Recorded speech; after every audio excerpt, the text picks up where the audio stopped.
Bonjour Patrick Valélian, merci beaucoup Bonjour. de nous consacrer un petit moment pour présenter la revue 7 qu'on peut lire sur Academia Scopalto pour nos abonnés. Donc 7, c'est une des facettes du projet 7 Info. Donc vous êtes le directeur de publication de la revue 7 et vous êtes aussi à l'origine du projet 7 Info. Qui est un site où on peut s'abonner pour lire vos articles d'information. Et puis, donc, couplé au site, la revue, qu'on peut lire en papier ou en numérique, avec une sélection des articles qu'on peut lire sur le site, elle-même rattachée à une application qui permet d'avoir un petit peu plus d'informations en réalité augmentée. Donc, vous avez un projet de traiter l'information de manière très originale, tout à fait différente des médias traditionnels. C'est un travail de journaliste de terrain, de reportage, d'enquête au long cours, avec des choix de sujets qui sont à contre-courant de l'actualité des médias traditionnels, des sujets atemporels à mi-chemin entre le journalisme, l'histoire, la sociologie, l'ethnologie. Concrètement, c'est un trimestriel. Chaque numéro, environ 10 articles. On a, nous, été très sensibles à la qualité d'écriture. Il y a vraiment un travail d'auteur, avec aussi une place importante accordée à la photographie, des portfolios magnifiques, des photographies en pleine page. Je crois que le photojournalisme, c'est quelque chose de très important pour vous. On en reparlera peut-être plus tard. Et puis une mise en page aussi qui est soignée, aérée, sobre, qui donne envie de lire. Donc, c'est une revue qu'on a envie de recommander très chaleureusement à nos lecteurs, surtout s'ils souffrent d'infobésité, s'ils commencent à devenir indifférents, insensibles à ce qui se passe autour d'eux. Donc, peut-être une première question pour vous donner la parole, présenter la revue 7. Dans un de vos éditos, vous reprenez une phrase d'Henri Cartier-Bresson qui dit « Le journalisme est avant tout une affaire, je ne veux pas le trahir, une question de temps, d'espace, de volonté, d'opportunité, voire même d'opportunisme. » Alors, je voulais vous demander pourquoi vous avez repris cette phrase et puis est-ce que c'est pour vous, est-ce que c'est ça le slow journalisme, puisque vous vous revendiquez du slow journalisme? Alors, c'est ça.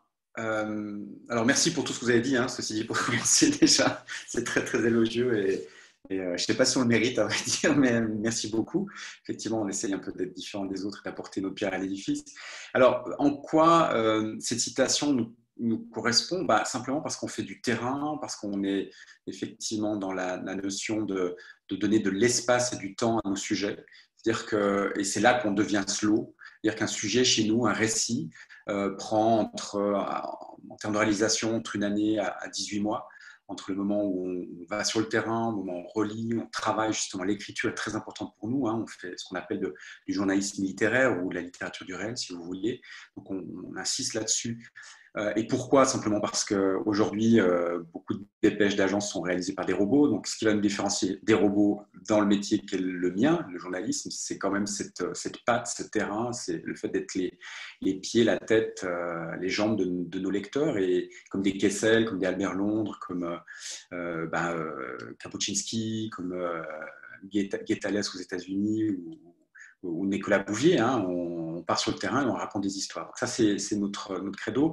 Et le slow journalisme dont on parle et qu'on essaie de promouvoir depuis 7 ans, depuis notre création, c'est une idée, en fait, vous utilisez le terme d'infobésité tout à l'heure, c'est l'idée de dire stop. On en a assez qu'on nous balance au quotidien des dépêches d'agence, des infos, des news qu'on ne comprend pas la plupart du temps. On est comme gavé, comme les oies peuvent être gavées. Et puis à un moment donné, nous, on a envie de faire un peu pas de côté, prendre le temps, réfléchir, aller chercher l'information plutôt que l'actualité, aller chercher la profondeur plutôt que la superficialité. Et pour ça, il faut du temps, il faut de l'espace. Et puis de l'espace aussi parce que simplement, pour développer une idée, pour développer un sujet, pour développer un récit, bah, il faut lui donner le temps et l'espace qu'il lui faut, quoi. Donc nous, on dit toujours à nos auteurs, souvent nos auteurs arrivent en disant, tiens, est-ce que je t'écris 25 000, 30 000, 50 000 signes, 100 000 signes. La plupart du temps, on leur répond, c'est l'histoire qui va décider à la fin de la longueur du récit. C'est ni toi ni moi, en fait. Et la plupart du temps, alors pour les rassurer, pour certains, on leur donne une longueur, mais de toute façon, la plupart du temps, c'est beaucoup plus long. Parce que simplement, on ouvre ce luxe, on offre plutôt ce luxe à une profession qui l'a un peu perdue. Le journaliste, la plupart du temps, aujourd'hui, c'est des contraintes de temps, de forme. Et nous, on a voulu exploser tout ça. Et depuis 7 ans, depuis la création de Lancement de 7, c'est notre credo. Donc nous, vraiment, on s'inscrit dans cette logique, dans cette logique, et on s'inscrit sur cette finalement ligne philosophique, politique, j'allais dire, dans le sens de gestion de la cité, hein, puisqu'on essaie d'apporter aussi notre pierre à une bonne gestion d'une cité et à une bonne formation des citoyens. Hein, les citoyens, pour être conscients et prendre des décisions en âme et conscience, doivent avoir une information beaucoup plus large que ce qu'on peut leur donner aujourd'hui.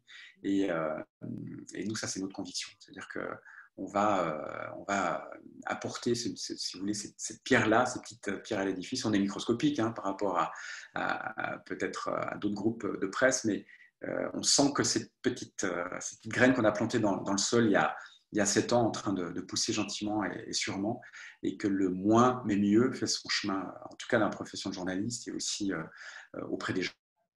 Alors, vous êtes en fait le noyau dur. Vous m'entendez? Oui. Une petite interruption. Vous m'entendez? Oui, ça a coupé, pardon. Oui, ça a coupé. Oui, je vous entends de nouveau. Ouais. Le noyau dur de cette info, c'est 3 personnes, mais en fait, vous travaillez avec de très nombreux collaborateurs, alors des photographes, des journalistes, des fact-checkers. Si on voulait être concret, vous allez nous raconter un peu une aventure d'un sujet. Comment ça se passe, la chaîne d'un sujet, à partir du moment où un journaliste vient vous proposer un sujet, jusqu'à la publication, vous disiez parfois un long travail. Moi, j'ai lu que parfois certains reportages avaient duré 3-4 ans, comme par exemple le reportage que vous avez fait chez les manadiers aux environs de Mollio. Oui. C'est assez extraordinaire. Alors, est-ce que vous pouvez nous prendre un exemple comme ça d'un sujet et de voilà comment vous le travaillez? Alors, de manière générale, un sujet, ça commence par un contact, un email, une proposition en fait. Un auteur ou un journaliste par un reportage vit dans un pays X, Y ou Z et estime qu'il y a un sujet inédit, différent, qui est peu traité, qui n'est pas dans les radars des médias mainstream et qui mérite qu'on s'y penche et qu'on prenne du temps pour le traiter. Donc, la plupart du temps, ça part sur cette notion de voilà, un premier contact. On décide en rédaction si le sujet nous intéresse ou pas, on se projette en fait, on essaie de se dire, bah, tiens, est-ce qu'on est capable est-ce que ça fait sens, est-ce que c'est d'intérêt public aussi le sujet, parce que ça c'est une notion aussi qui est un peu oubliée dans les médias, la notion de l'intérêt public.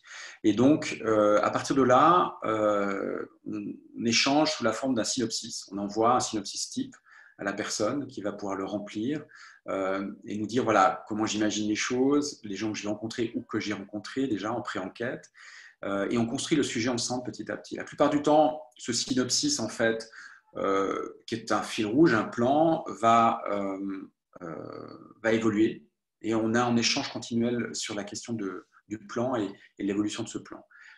Ensuite vient le moment où on va écrire, le moment où on va composer, le moment où on va... Et là, c'est un travail un peu solitaire, en fait. Et nous, on essaie d'accompagner nos auteurs pour essayer de chercher aussi le plus intéressant dans ce qu'ils ont pu ramener de leur reportage du travail de terrain. Et là, on fonctionne un petit peu comme les médias anglo-saxons ou germaniques, c'est-à-dire qu'on a des gens qui vont sur le terrain et on a des éditeurs qui sont basés à la rédaction, qui vont commencer à travailler sur le sujet en tant que tel. Et entre deux, il y a les fact-checkers qui vont vérifier si le contenu est correct. Donc, c'est un peu comme ça qu'on fonctionne. Et le sujet se construit petit à petit. Il y a des échanges aussi en termes d'écriture. C'est qu'à un moment donné, si vous voulez, on fixe des critères, des qualités d'écriture un haut niveau, c'est-à-dire qu'on veut que l'histoire soit bien racontée. Et on se rend compte que certains ont des qualités incroyables pour chercher de l'information et pour aller sur le terrain, mais par contre, au niveau de l'écriture, c'est moins intéressant. Donc, on va travailler avec eux cette écriture. Il faut une certaine dose d'humilité pour les gens, c'est-à-dire qu'à un moment donné, c'est pas toujours évident d'accepter que quelqu'un vienne travailler le texte avec vous, mais en même temps, ce qui nous intéresse, nous, c'est le lecteur. C'est-à-dire qu'on doit servir, j'allais dire un peu comme dans la gastronomie, un plat parfait au lecteur. Et j'aime pas avoir des taches sur mon assiette si je suis dans un restaurant gastronomique, si vous voulez. Donc c'est exactement la logique. Et pour le fact-checking, c'est la même chose. C'est aussi une vérification. C'est-à-dire que c'est pas on fait confiance aux gens sur le terrain, mais on contrôle quand même derrière. Parce que la bidouille, ça existe, les erreurs, ça existe, et on essaye autant faire se peut que de livrer une production la plus propre possible. Donc là, qualité d'écriture, qualité de contenu, et le fait, parce qu'on est au service du fait, hein, c'est important, le fait doit être correct. Et donc un lieu doit être écrit correctement, doit être orthographié correctement. Le prénom, le nom d'une personne doit être correctement orthographié, on le vérifie également. Et ainsi de suite, quoi. Donc on va vérifier jusqu'à la météo du jour où les personnes se trouvent à tel ou tel endroit. Donc on pousse quand même les vérifications assez loin pour éviter justement de donner une information qui est fausse à nos lecteurs. Donc c'est Voilà un un peu comment oui, exactement. Puis après, il y a le problème de l'icono. Alors, c'est-à-dire que vous avez certains auteurs qui peuvent vous livrer de l'iconographie, donc des photos, des dessins ou autres, de manière efficace, d'autres pas. Donc là, on doit travailler aussi, soit en cherchant des photos nous-mêmes, soit en demandant, on peut trouver des relais avec l'illustration, par exemple. On crée aussi des vidéos. C'est-à-dire qu'avec nos formats, vous parliez tout à l'heure vous avez remarqué que notre MOOC, notre magazine, avec la réalité augmentée, renvoie vers des contenus multimédia qui enrichissent le propos. C'est-à-dire qu'on a des photos complémentaires, des vidéos, ça peut être des cartes, ça peut être des projections 3D, ça peut être énormément de choses en termes de réalité augmentée. Donc le papier, en le scannant, on arrive à des contenus supplémentaires. Et là, il y a une recherche également qui est faite, et c'est une autre équipe qui le fait. Donc oui, c'est un travail d'équipe assez conséquent, hein. C'est pour ça que ça prend du temps aussi. On aurait peut-être plus de moyens, on pourrait faire peut-être un peu plus vite pour certains sujets. Mais voilà, donc nous, on est un peu dans l'artisanat, c'est-à-dire qu'on prend le temps de faire les choses et voilà, ça prend ce que ça prend, quoi. Mais effectivement, c'est un vrai travail d'équipe, ça c'est sûr. Ouais. Alors, si on pouvait peut-être parler un petit peu de vos sujets, de marotte ou de prédilection, il me semble que vous êtes très attentif aux changements sociaux sur le long terme. Je pense à des articles que j'ai lus sur le monde agricole, l'évolution de l'élevage. Je pense à cet article sur le dernier maquignon, marché au bétail d'Agen, qui m'a beaucoup parlé. Ouais. Ou bien D'accord. sur le travail aussi dans les mines, dans le monde entier, l'exploitation économique. Est-ce que, voilà, les changements sociaux du long terme, ça c'est quelque chose qui vous semble important?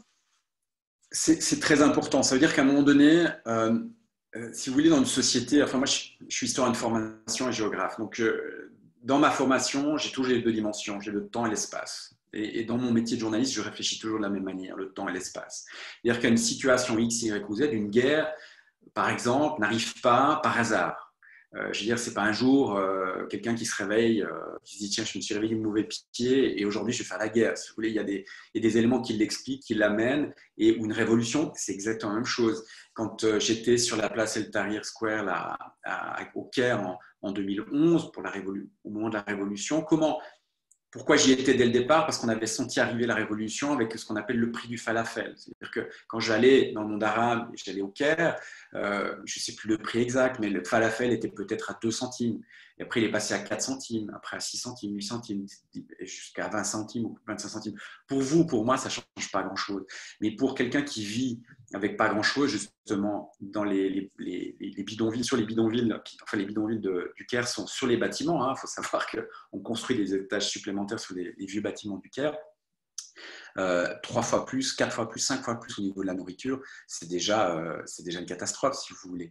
Donc les prix qui augmentent sont déjà un signal d'alerte. Après, il y a un contexte social, contexte politique. Donc pour nous, c'est important d'ancrer nos sujets, et nos sujets qui sont dans le temps long sont des sujets qui touchent les humains. Le terme 7, d'ailleurs, notre nom vient de cela, c'est-à-dire que c'est le chiffre de l'humain dans notre culture judéo-chrétienne, dans la culture judéo-chrétienne. Et donc, nous l'idée, c'est de se dire, on est dans l'humanisme. Ça n'a aucune dimension religieuse, si vous voulez, c'est juste une dimension culturelle et civilisationnelle. Donc, on est issu de cette civilisation-là, et nous, ce qui nous intéresse, c'est de rester dans ce qu'on appelle le journalisme humaniste, c'est-à-dire qu'on est à hauteur d'humain, et l'humain vit dans des mines, l'humain vit des changements climatiques importants, l'humain vit des problématiques Y ou Z, et donc on va les traiter de cette manière-là. Donc l'environnement est important, donc le social est important. On a traité des questions autour de l'esclavage moderne, par exemple. C'est 2 ans de boulot pour y arriver, hein, des gens qui partent en Mauritanie, qui vont dans le monde arabe, qui vont un peu partout dans le monde et qui nous ramènent des sujets là autour. Et ça nous tient à cœur parce que personne n'en parle, tout simplement. Ça aussi, ou très peu, parce que ça prend du temps de faire ces sujets-là. Si vous voulez, on n'est pas dans un sujet people. Pourquoi on fait des sujets people la plupart du temps? Parce que ça ne prend pas de temps à faire, quoi. Il suffit d'avoir 2-3 sources, balancer le truc, un expert, c'est réglé. Tandis que quand on veut vraiment faire des sujets de fond et qu'on doit aller sur le terrain, il faut prendre ce temps et cet espace justement pour pouvoir il faut s'offrir ce luxe, comme on le disait tout à l'heure, quoi. Donc, oui, ces sujets-là sont importants, mais il y a aussi des sujets, Kessel, qu'on a fait, qui est derrière moi, un spécial Kessel, et était important aussi pour nous parce qu'on est issu de cette famille-là, de cette ligne-là, et en plus de ça, on a eu la chance, et des gens nous ont fait confiance aussi pour nous offrir des textes inédits de Kessel qu'on a pu publier. Et c'est intéressant aussi de rappeler qu'on n'est pas non plus issu de nulle part. Je veux dire, on a une histoire. Ce journalisme-là, ce côté ethnologue, historien, géographe, enfin comme je disais tout à l'heure, et aussi, il ne tombe pas par hasard non plus. Hein. Donc nous, on a aussi ces filiations-là. Donc c'est pour ça qu'on aime bien les rappeler régulièrement, quoi. Il y a aussi quelque chose à laquelle j'ai été très sensible, c'est peut-être un autre aspect, mais c'est peut-être lié puisque vous évoquez Kessel, vous abordez le réel dans sa dimension, vous magnifiez le réel aussi. Il y a une notion de grandeur et d'héroïsme, il me semble, ou alors c'est peut-être la place justement de la photo, mais dites-moi, je me trompe peut-être. Mais si vous voulez, moi, ce qui me surprend toujours, si vous voulez, la vie, on peut l'imaginer comme un verre à moitié plein ou à moitié vide. Moi, je suis plutôt optimiste de nature et je pense que la vie est belle, que le monde est beau et pas pour autant qu'on est naïf et qu'on va se dire ah tiens tout va bien, enfin, etc. Mais dans tout ce qui se passe, il y a du beau, quoi. Il y a quelque chose d'intéressant. Et effectivement, la photo, alors on parlait beaucoup de la photographie, c'est pas une idée de magnifier ou quoi que ce soit. On est juste là, on prend la photo et c'est ce qui nous intéresse. Ça s'appelle le photojournalisme. Et ces photos sont souvent belles, sont esthétiques, oui, parce que on est à la limite entre l'art et la photographie, tout comme la littérature du réel est à la limite entre la littérature et le journalisme. Donc, oui, il y a du style, il y a du genre, ça va, c'est enlevé, il y a des choses plutôt intéressantes, des fois moins, mais nous on l'accepte aussi, hein, on n'est pas forcément toujours d'accord avec l'écriture de nos auteurs, mais il faut un engagement, et la plupart du temps, oui, à la fin, ça vous donne une impression en tout cas, ça vous sort de votre quotidien, et c'est le but de l'exercice. Alors après, c'est pas forcément l'idée de magnifier, non, mais en toute chose, il y a des choses belles, ça c'est clair. Même dans les pires horreurs, vous trouvez des choses, et des moments de grâce. Ça fait partie de la vie, hein. Ça fait partie de la vie. Alors, le temps passe très très vite à vous écouter. Je suis très bavard.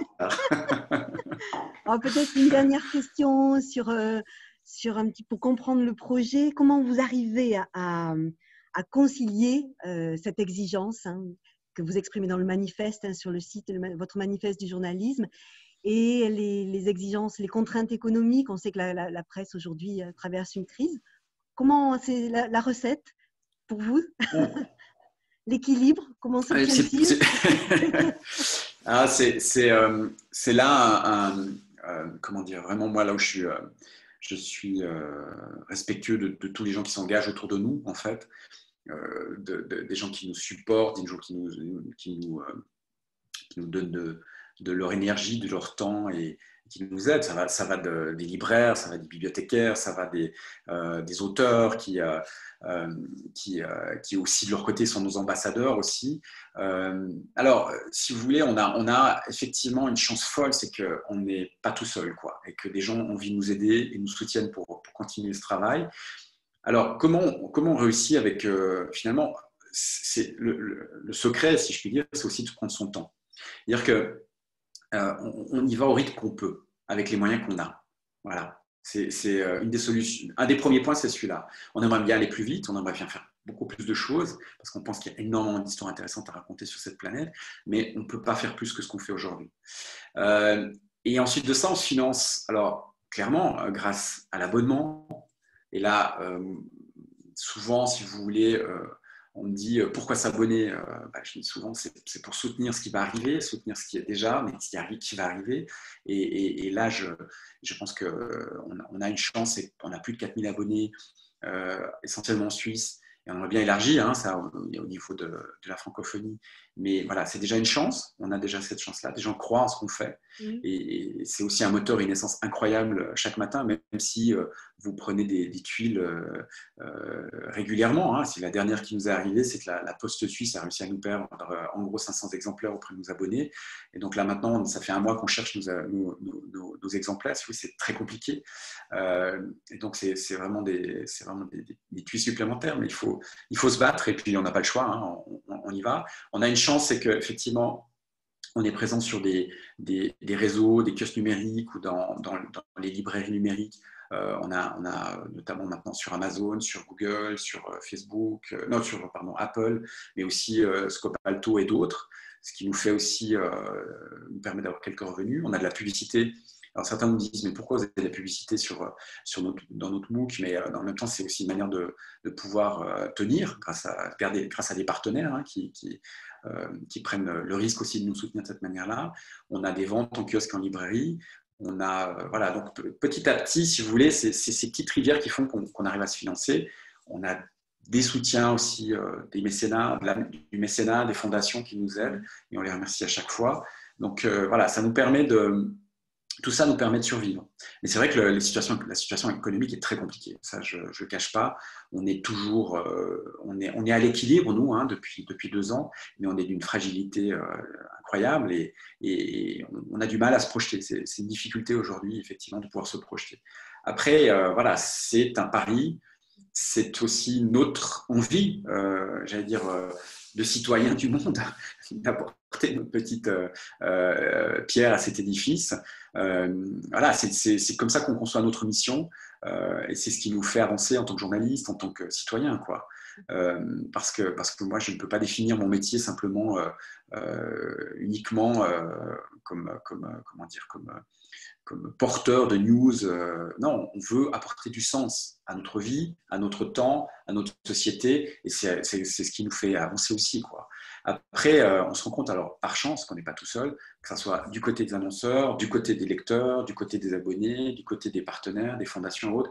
On n'est pas les seuls à se dire, tiens, il faut quand même apporter autre chose que simplement ce qu'on peut trouver sur les réseaux sociaux en termes d'information, quoi.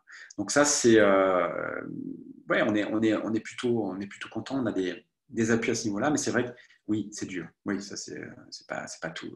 Pas tous les mois faciles, mais bon, ça, on continue à sourire. Donc, comme je l'ai dit, on est assez optimiste quand même à la vie. Voilà, donc c'est ce qui nous fait avancer. Et puis merci de votre soutien aussi à vous, parce que sans vous, on ne serait pas là, quoi. Donc, merci beaucoup de nous avoir un petit peu éclairés sur le fonctionnement de la revue et puis voilà vos aspirations. On est très heureux, nous, de pouvoir faire découvrir Seth à nos lecteurs. Donc, pour conclure, on va peut-être le redire.